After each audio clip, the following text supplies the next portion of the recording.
بتكلم النهارده عن جريمة النصب، لكن انا ما بتكلمش عن جريمة النصب كعقوبة، انا بتكلم على الاحداث اللي انتشرت بين الناس النهارده وجرائم النصب اللي انتشرت.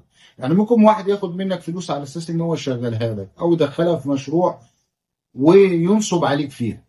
الاصل فيك انك بتكتب عقد معاه او بتكتبه شيك او بتكتبه وصال امانة او بتعمل اي حاجة تضمن لك حقك بمستند رسمي.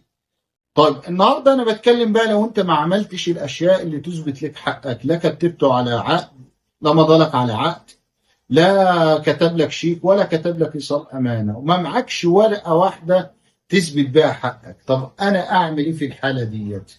الحاله دي ليك كذا طريقه عشان تثبت حق، لكن انا بفضل طريقتين ملهمش تالت. الطريقه الاولى ان انت ممكن تقدم للنيابه العامه طلب بتشرح فيه الواقعه وبتطلب